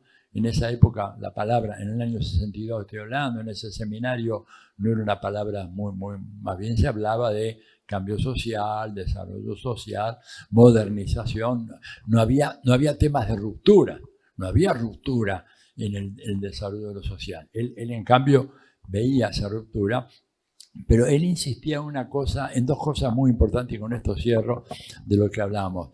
Primero, la idea de no caer en una concepción estrecha de lo que era el pueblo. Y él hacía una crítica, ¿no es cierto?, a ciertas variantes del marxismo, fundamentalmente el marxismo soviético, que reducían el pueblo a la clase obrera. Él decía, no, el pueblo es algo mucho más amplio que todo eso. Nosotros, de alguna manera, por lo menos yo, y algunos compañeros míos de la Católica y algunos también de la Universidad de Buenos Aires, estábamos tal vez demasiado metidos en esa idea de la clase redentora que era el proletariado obrero industrial, ¿no es cierto? Y él nos decía, no, dice, en Colombia por lo menos no, y creo que en toda la América Latina no, ¿no es cierto? Es decir, que era necesario tener una concepción mucho más amplia, y me acuerdo, él apeló a una cita de Lenin, que vagamente decía algo así: el proletariado ruso no puede hacer la revolución porque es un sector minoritario en un océano de pequeña burguesía campesina. Más o menos ese fue el argumento que él dijo. Entonces, sin penetrar en ese océano no hay revolución posible. Y nosotros en Colombia estamos igual, y recuerdo en Argentina puede ser diferente, porque es un país más urbanizado, ¿verdad? Menos población rural, etc. Es una cosa. Y lo otro, lo insistente que era en el tema de la unidad. Dice, el problema gravísimo que tenemos en Colombia es la falta de unidad de las fuerzas que queremos transformar una nueva Colombia. Por lo tanto, el imperativo fundamental para poder acabar con este orden social tan injusto es dar la lucha por la unidad. La unidad y la unidad. De alguna manera, antecediendo lo que el Che diría un par de años más tarde, ¿no es cierto?, en relación a este tema de la unidad, y por supuesto Fidel, y por supuesto el Che. Pero él me llamó la atención cómo lo planteó claramente en ese evento académico en ese sentido. Bueno, termino acá. Muchas gracias, felicitaciones a Nicolás por la obra, acá a las compañeras, no solo por estar presente acá, sino por la lucha enorme que todos sabemos que han estado haciendo ahí en el seno de nuestra sociedad. Así que bueno, muchas gracias. Muchas gracias. Gracias, Atilio, muchas gracias. Bueno, paso entonces a presentar al autor que nos convoca este día, a un compañero además y un militante de la educación popular también y universitaria también. A Nicolás Armando Herrera Farfán. Él es psicólogo de la Universidad Surcolombiana, diplomado universitario en Filosofía de la Liberación de la Universidad Nacional de Jujuy, es magíster en Psicología Social Comunitaria y doctorando en Ciencias Sociales de la UBA. Investigador militante popular y profesor universitario de grado y posgrado en Argentina, Colombia y Uruguay, fundador del colectivo Frente Unido Investigación Independiente e integrante del Consejo de Educación Propia de la comunidad Misca Cona. Ha escrito y publicado artículos de opinión y de divulgación, artículos académicos, capítulos de libros y libros, entre los que se destacan aquellos dedicados al pensamiento-acción de Orlando Falsborda y Camilo Torres Restrepo. Yo personalmente recomiendo los cursos que da sobre Orlando Falsborda y la investigación-acción participativa, no me recuerdo el nombre, muy didáctico, muy claro y ayuda mucho, ilumina mucho, la verdad. Entre sus últimos libros se destacan Camilo Torres, Semilla de Liberación, Profeta, Maestro y Luchador, y El Profeta Armado, que es el que hoy nos convoca a esta reflexión, a este encuentro, Camilo Torres, Biografía Mínima, otro que es Reflexiones sobre la modernidad y la noción de sujeto de la epistemología tradicional, Orlando Falsborda y la investigación acción participativa con Alfonso Torres Camilo, Saber colectivo y poder popular y otros más que también creo que pueden encontrar, ¿no?, en la mesita de la entrada si se pueden acercar luego. Nicolás, te doy la palabra. Bueno, buenas noches, muchas gracias por estar. Estoy francamente como muy emocionado. No suelo participar sin tener apuntes, pero vine medio, como decía mi abuela, vine a la de Dios, ¿no? A dejarme conmover por ustedes y la verdad quiero decir que me pone muy contento que sea un diálogo, ¿no? Me pone muy contento escucharlas y tenerlas a todas estas personas aquí presentes en este espacio, porque cada una de alguna manera me conecta con cosas de mi estadía en Argentina y me conecta también con Camilo, obviamente, ¿no? Puedo tener como una cierta anécdota con cada una que para mí es importante, ¿no? Antes de empezar, como con unos comentarios también de devolución y de provocación, quiero decir dos cosas. La primera, que hoy cumplimos 20.853 días sin saber dónde está el cuerpo de Camilo. Lo cual no es poco en una semana en la que estamos a puertas de la movilización por los desaparecidos y las desaparecidas y las desaparecidas, ¿no? Así que yo entendí que Camilo era un desaparecido rondando con las madres en los jueves en la Plaza de Mayo, ¿no? Ahí, como decimos acá popularmente, ahí me cayó la ficha que Camilo Torres era un desaparecido. Hasta ese momento era un guerrillero muerto en combate, enterrado por los militares, y era como lo más natural del mundo decir, bueno, murió en su ley y está enterrado por orden militar, ¿no? Pero estando aquí entendí que no, esa no es la ley, ¿no? Así que lo primero que quería señalar era que son al día de hoy 20.853 días sin Camilo. Lo segundo es que en el marco de la memoria, de la Semana de la Memoria, me acordé de un artista bahiano, creo que ese es el gentilicio de los que son de Bahía Blanca, llamado Néstor García, que era un artista plástico y era un músico, como en esa generación que todos se relacionaban con todos, con Gregorio Nashman, y a la vez se mandaban cartas con Daniel Biglietti, con Eduardo Galeano, con Víctor Jara. Había como toda una generación que se mandaba correspondencias en esa generación. Era un artista popular y había hecho con su compañera y con una vecina, trabajaban y hizo como unas ilustraciones muy chiquitas que se pasaban por diapositivas, ¿no? Las placas, ¿no? Y a la vez grabó por aparte un relato en audio que iba acompañando a la proyección, que sería un sonoviso, un video. No, hoy hay otros formatos, pero en ese momento proyectaban unas diapositivas y ponían al mismo tiempo como un audio de fondo. El audio de fondo era como sobre la historia de la iglesia, ¿no? Lo interesante de esto es que en su historia de la iglesia, así como el Monseñor de Atilio terminaba con Tomás de Aquino, la historia de la iglesia para él y para su grupo terminaba con Camilo, ¿no? Y a los pocos años fue desaparecido en la última dictadura cívico-eclesiástico-militar corporativa que vivimos en Argentina. Así que también quería compartirles solamente el fragmento en el que se refiere a Camilo, ¿sí? Solamente el fragmento en el que se refieren a Camilo, como un homenaje también para Néstor García en este marco de la memoria. Había una vez un cura en un país subdesarrollado. Se llamaba Camilo y era muy aplicado. Eso le gustaba a su obispo. Pero tenía un defecto. Quería llevar a la práctica lo que estudiaba. Eso ya no le gustaba tanto a su obispo. Camilo era porfiado. Dejó de leer en los libros y se puso a leer en los hombres. Entonces se dio cuenta de quiénes eran sus amigos y quiénes sus enemigos. Y se fue con sus amigos. Iba con 4 de ellos cuando los militares lo mataron. ¿Camilo vivió como un cristiano?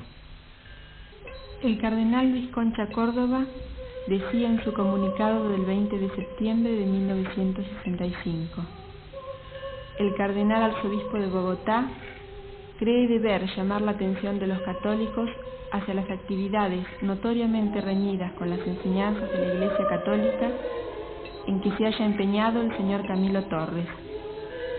Incitaciones a la subversión del orden público que pueden llegar hasta el empleo de la violencia, toma del poder en forma ilegal, desde luego, pacífica si es posible, por la fuerza si llega a ser necesario. La Conferencia Episcopal de Colombia, en el documento conocido el 7 de julio de 1965, había dicho: la revolución violenta no es la solución. No hay mayor peligro en la situación actual del país como el que los cristianos traicionen su responsabilidad y acepten la perspectiva de una revolución violenta. Ambos textos citaban en su apoyo a su santidad Juan XXIII en su encíclica Pacem in Terris del 11 de abril de 1963, cuando dice: no faltan hombres de gran corazón que, encontrándose frente a situaciones en que las exigencias de la justicia o no se cumplen o se cumplen en forma deficiente, movidos del deseo de cambiarlo todo, se dejan llevar de un impulso tan arrebatado que parecen recurrir a algo semejante a una revolución. A estos quisiéramos recordarles que todas las cosas adquieren su crecimiento por etapas sucesivas. Esto recordaba nuestro predecesor de feliz memoria, Pío XII, cuando decía: no en la revolución, sino en una evolución bien planeada, se encuentra la salvación y la justicia. La violencia nunca ha hecho otra cosa que destruir. Camilo vivió como un hombre que amaba a los hombres hasta dar la vida por ellos. Hoy está en la conciencia de cada cristiano, cuestionando cada acto como forma tangible de la crisis de la Iglesia. Sumergido en su tiempo, predicó formas políticas de acción para hoy, y no resignación.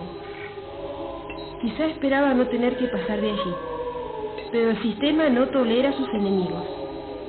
En la guerrilla colombiana del Ejército de Liberación Nacional hubo un lugar para Camilo. ¿Lo hubo en la Iglesia? La Iglesia no permanece indiferente a los tiempos. Concilios, sínodos, conferencias episcopales y congresos se suceden.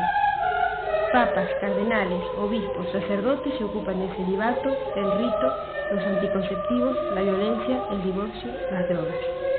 Todo un cambio. Pero no hará falta definir con quién se está, con Camilo o con Spellman, con Camilo o con Franco, con Camilo o con Cayano. La Iglesia no puede decir que no elige, ha elegido y mal. La lucha por la liberación ya hace tiempo que empezó. Cuando los pobres de hoy sean el poder de mañana, tal vez la Iglesia acepte ser de los pobres.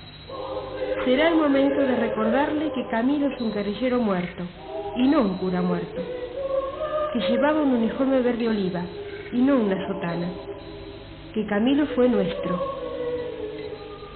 Cuando terminé de escribir el libro no tenía ni idea ni quién lo iba a leer, ni a dónde iba a llegar, ni qué impacto iba a tener, ¿no? Primero eso, y me emociona mucho escucharles y aprender, ¿no? Porque ahora digo, qué cosas tan mal escritas quedaron después de, ¿cómo no puse esa anécdota que acaba de contar Atilio? Bueno, que es un desafío todo el tiempo permanente para escribir. Y decir que en este lugar, digo, es paradójico o epifánico, si me permiten la expresión cristiana, ¿sí? En este lugar fue donde hice la primera entrevista, tal vez la única entrevista que le hice a Enrique Dussel, por contacto con Atilio. Y cuando terminó la entrevista, que duró como 2 horas, él había dado una charla aquí para el partido, para el Comité Central del Partido Comunista sobre Marx, ¿sí? Yo le había dicho, no, maestro, esto es para la memoria de Camilo, esto es importante para recuperar la memoria, esto no es una biografía, ¿no? Yo le insistía mucho en que yo no estaba escribiendo una biografía, ¿no? Y él hablaba. Cuando terminó de hablar me dice, bueno, éxitos en su biografía, ¿no? Entonces yo me quedé pensando que, sí, durante muchos años dije, el viejo no entendió nada, ¿sí? Pero ahora tiendo a creer que el que no entendió nada fui yo y que estaba medio obligado por las circunstancias a escribir una biografía, porque los libros, como las investigaciones, como los procesos históricos, como los recorridos de las personas, uno sabe cómo empiezan, pero uno no sabe cómo terminan, ¿no? Así que yo nunca pensé que iba a escribir una biografía de Camilo Torres, y sin embargo, bueno, salió esta pequeña biografía que tenía el único mérito de tratar de interpelar a mi generación, ¿no? La última biografía que se había escrito sobre Camilo se hizo en el año 95, ¿no? O sea, habían pasado 30 años y yo sentía que era necesaria una relectura sobre Camilo, ¿no? Con el paso del tiempo. También había podido hablar con personas que a mí me habían ayudado a entender otras cosas. Entre esas personas con las que hablé, tengo el privilegio de que una de ellas está aquí entre nosotros, ¿sí? Que es Elsa Usandizaga, que fue compañera de estudiante de Camilo y de Falsborda en la Universidad Nacional, graduada de la primera generación, de la segunda promoción de la Universidad Nacional, ¿sí? Que me hablaba mucho de otro Camilo, ¿no? O sea, no del Camilo, el mito que todos tenemos y que vemos las fotos y que con la distancia del tiempo decimos, ah, claro, Camilo, ¿no? Ella me dice, sí, Camilo, ¿no? O sea, normal, ¿no? Su amigo con el que compartía, con el que discutía, ¿no? Que eso también nos hace pensar que los héroes son héroes solamente en la medida en que son como nosotros, digo, o como nosotras, que no tiene valor si terminan construidos en los mausoleos, ¿no? Y alguna vez, esto lo digo porque alguna vez hablando con François Outard, que fue maestro de Camilo Torres, también digo a expensas de Atilio Borón, que siempre estuvo como a la cacería, decir, viene fulano, viene mengano, encuéntrese con sultano, váyase para tal parte que yo ya hablé para que busque cosas, y fue como una gran puerta, siempre Atilio como agenció mucho este camino. Cuando terminó una larga entrevista a François, ¿sí? François hacía un balance de todo, ¿no? De lo sociológico, de lo político, de lo teológico, y le digo, venga François, ¿qué pensaría Camilo de todo esto? De que yo le esté haciendo una entrevista a usted 3 horas, de que usted vaya por el mundo y lo encuentren y le pidan que hable de Camilo. ¿Qué pensaría Camilo de todo esto? Yo recuerdo mucho que él se quedó callado, miró como al horizonte, se sonrió y dijo, estaría muerto de la risa porque él no se tomaba en serio a sí mismo, ¿sí? Yo creo que él nunca se imaginó que iba a ser una figura histórica o iba a ser una figura importante. Y eso me hace pensar mucho en que él es un jovencito, ¿no? O sea, Camilo Torres murió, tenía 37 años. ¿Sí? Yo tengo 40, así que para mí ya él es un jovencito, ¿no? Él es un pibito, él es un chaboncito que no supo todo lo que hizo, ¿sí? Y por suerte no lo supo. Y no lo supo en parte, como decía Graciela, porque mal hace la vida si uno hace cálculo de probabilidad de éxito a todas las cosas, ¿no? Uno vive la vida porque cree en sus convicciones y no necesariamente porque sepa que va a ganar. El que sale a la calle sabiendo que va a ganar de antemano no hace un magro resultado, tiene, ¿no? Entonces, porque la lucha histórica es una aventura. Así que a mí me gusta mucho, yo no sabía cómo hacer este trabajo. Sí creo que el mérito del libro y el mérito de este panel es Camilo Torres, no que yo haya escrito y no solo que todas ustedes tengan sus experiencias, sino que es Camilo el que nos convoca, digamos, ¿no? Siempre he creído que hay un espíritu por ahí dando vueltas que es inexplicable, como ese espíritu burlón que aparece de golpe, ¿no? Y aquí me meto un poco con la religión, con el evangelio, cuando dice el evangelio, mientras hayan 2 o 3 reunidos en mi nombre, ahí estaré yo en medio de ellos. Bueno, yo creo que siempre hubo con Camilo esa cosa de que no me hablaban nunca en las entrevistas. Miren, tengo 80 horas de entrevistas, ¿no? Son 14 años de trabajo de campo, ¿sí? Nunca nadie se negó a hablar conmigo de Camilo Torres, aunque estuviera en contra. Digamos, aunque en la entrevista no estuviera nada de acuerdo con Camilo, entrevisté gente muy reaccionaria en Colombia, ¿no? Y nunca nadie dijo, no, de ese tipo no quiero hablar. Siempre era como, claro, Camilo, siga, siéntese, aunque después en su entrevista dijera todo lo contrario, ¿no? Y nunca me hablaron de algo del pasado, ¿sí? O sea, como alguien que se murió. No sé si me hago entender, digamos, ¿no? No es alguien que está muerto. Entonces, cuando yo tuve la posibilidad mucho de hablar con amigos, con amigas. Bueno, con Elsa hablo muy seguido, ¿no? Y de vez en cuando le filtro ahí una preguntita sobre Camilo. Ya hablamos más de nuestras vidas que de la vida de Camilo, ¿sí? La impresión que me queda es que es un tipo que está vivo, ¿no? Que es un tipo que está vivo y que es un tipo que nos interpela. Y como es un tipo que está vivo y que nos interpela, vale la pena sentirlo de este lado de la vereda y no endiosarlo. ¿Sí? Me cuesta mucho endiosar a Camilo Torres, ¿no? Por sus amigos, ¿sí? De hecho, siempre dije, en Colombia hay un movimiento que honra a Camilo, ¿sí? Que se hace llamar a sí mismo camilista, ¿no? El movimiento camilista, ¿no? O los movimientos camilistas, que son una diversidad, ¿no? Y yo decía, no, yo no soy camilista, yo soy camiliano, ¿no? Para esta discusión entre marxistas y marcianos, ¿no? Y después, cuando me presentan, así como hizo Gaby, como muy rimbombante, dice, no, bueno, el experto en Camilo Torres. Y digo, no, yo no soy camilólogo, ¿no?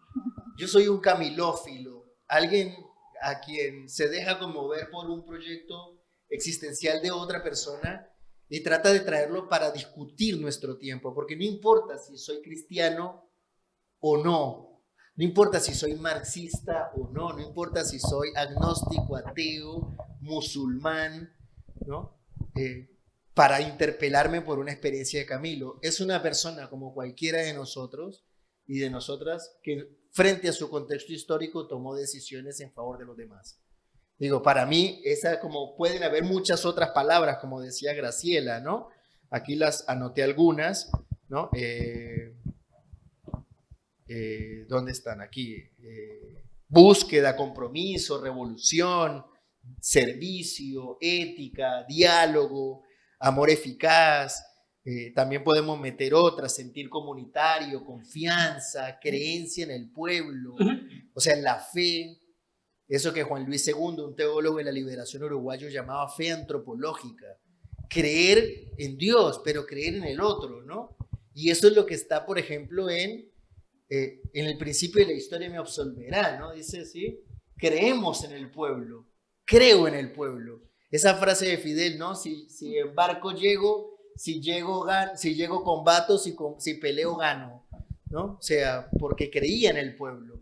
Creo que eso es lo que nos convocaba Karina de la esperanza al principio, ¿no? Y me acordaba mucho de Quino, perdóneme si estoy siendo muy disperso, pero me acordaba mucho de Quino, que de una frase que dice así, miren, dice, cuando visité las catacumbas cristianas en Roma pensé, estos tipos viviendo en la clandestinidad 3 siglos y no perder realmente la fe. No sé si hoy un movimiento es capaz de luchar 3 siglos seguidos. Y eso que los infiltraron enseguida, porque a Judas se lo metieron de entrada. Y entonces yo dije, bueno, nunca hay que perder la esperanza.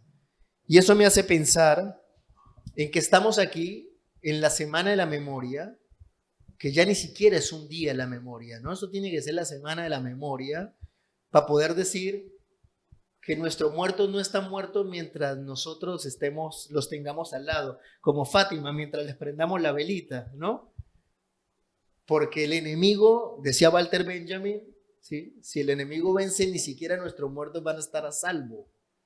Entonces hay que andar por la vida también con nuestros muertos y con nuestras muertas, ¿sí? Porque nos interpelan todo el tiempo. Y a mí me parece que ese es el gran valor de este encuentro, que fue muy difícil concretar un encuentro. Yo le agradezco mucho a Gaby, porque Gaby fue la que más impulsó y animó este encuentro, ¿no? Gaby Guerreros. Pero también me acuerdo mucho porque yo decía en una presentación de este libro el año pasado, decía, nunca pudimos enganchar un homenaje a Camilo el día de la muerte, que es el 15 de febrero. Y alguien me dijo una vez, pero ¿cómo se le ocurrió morir en el verano? ¿No? Digo, bueno, o sea, ¿sí? Porque en Colombia no hay verano, o sea, en Colombia no tenemos estaciones, ¿no? Pero que esta posibilidad de estar, esta posibilidad me hace pensar en que en realidad Camilo también nos sirve para otra cosa, ¿sí? Nos sirve para eso que Michel Lowy o Michael Levy llama la guerra de dioses, ¿no? Porque estamos, en realidad, el que no entiende el fenómeno religioso como un fenómeno sociológico, ¿sí? Termina entrampado en un secularismo absurdo. O sea, mientras no entendamos que alguien invoca a Macabeos y alguien invoca a las fuerzas del cielo y que a todas nosotras o a un sector de nuestra población nos parezca ridículo, digo, como qué estúpido citando a Macabeos o hablando de la fuerza del cielo, en realidad lo que nos está convocando, nos está desafiando es a preguntarnos dónde está nuestra espiritualidad. Y aquí no tiene que ver con la religión exclusivamente, ¿sí? Pero entonces la figura de un cura católico, de la élite, que se enfrenta a su propia, que traiciona a su clase y traiciona a la institución en función de los valores fundamentales, bueno, ese cura puede ser un referente para esta guerra de dioses, ¿sí? Hay un gran pensador llamado Franz Hinckelammer que decía que cuando uno hablar del cielo es hablar de la tierra.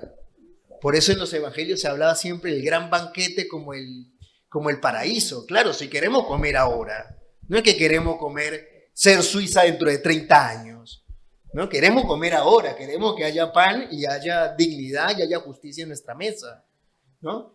Y entonces, claro, si yo hablo del cielo, estoy hablando de la tierra, y si yo hablo de la tierra, hablo del cielo. Entonces la figura de un cura sociólogo a mí me sirve como una bisagra para problematizar estas cosas, porque o si no, ¿sí? Terminamos cayendo en el derrotismo de un pensador que mucho estudia Hinckelammer y que también cita a Tilio, que es Karl Popper, que Popper decía que el que pretenda construir el cielo termina construyendo el infierno, ¿sí? Lo cual lo único que hace es cerrarnos las puertas del cielo, ¿no? Y las puertas de la utopía. Yo creo que esto de la esperanza, la utopía, el amor eficaz, si quieren en última, digámoslo con toda la letra, la revolución, no es un sueño que anhelamos, sino un proyecto al que aspiramos, ¿sí? Porque el amor no es un sustantivo, tiene fuerza si es un verbo, ¿sí? Y si es un verbo no solo en infinitivo, sino también en gerundio, en participio, ¿no? ¿Sí? Amar, amando, amado, ¿sí? Todo el tiempo hay que amar, estar amando y haber amado. Y ese es el signo de la lucha de Camilo Torres. Miren, las rupturas de Camilo Torres, el amor eficaz, ¿sí? Es el gran descubrimiento. Cuando él descubre el amor, se le acabó la vida. No es cuando descubrió el marxismo o cuando descubrió la lucha política, cuando descubre el amor, o sea, las implicaciones de lo que significa amar. Y entendió que para amar socialmente tenía que estudiar la teoría social para poder ser eficaz, que para amar al otro hay que darle un lugar al otro. Freire, el diálogo, digo, hay un montón de cosas que están en el corazón del pensamiento crítico y que no solo, como decía Tilio, no solo Falsborda es un desconocido, Camilo es un desconocido. A Camilo nadie lo usa en la universidad. Digo, ¿cómo? Es uno de los pioneros de la sociología y nadie lo usa. Claro, porque es cura.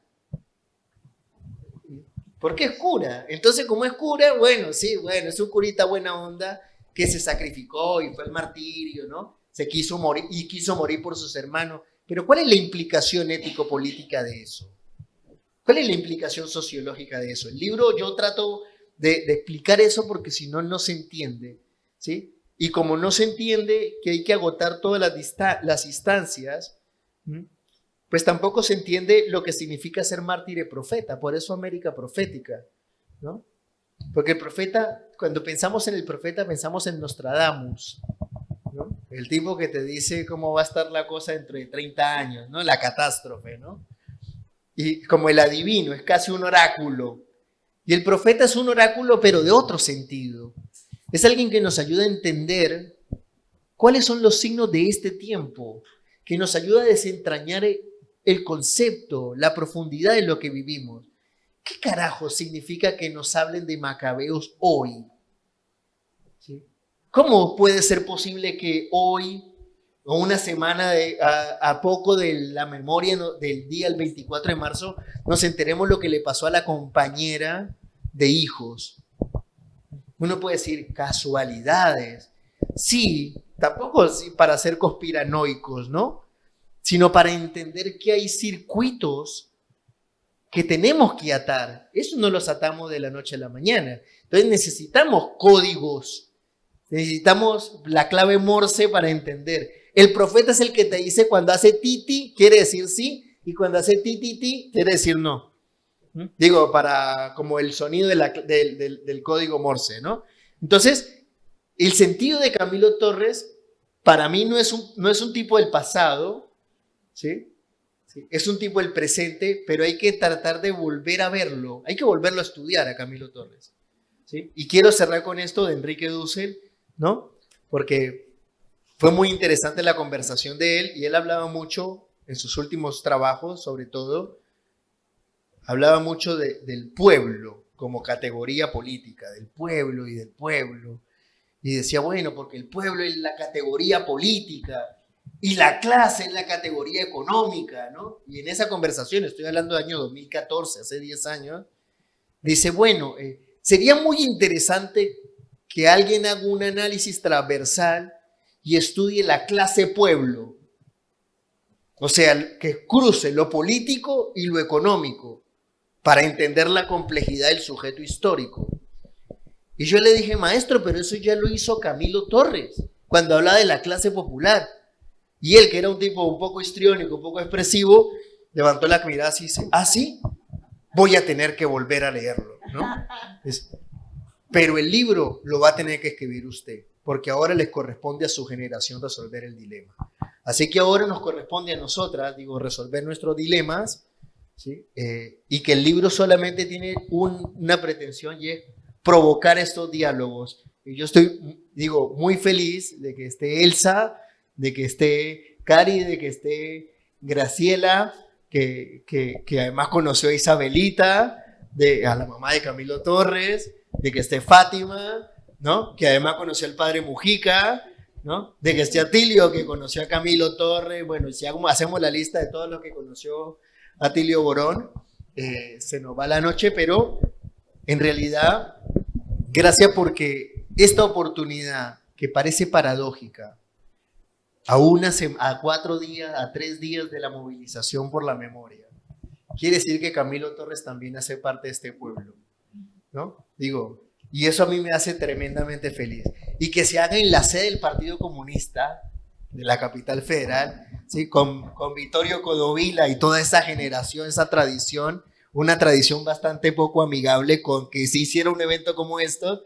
También estamos un poco reivindicando la radicalidad de Camilo y ayudando a exorcizar el sesma un poquito, aunque sea en este rato. Así que bueno, muchas gracias.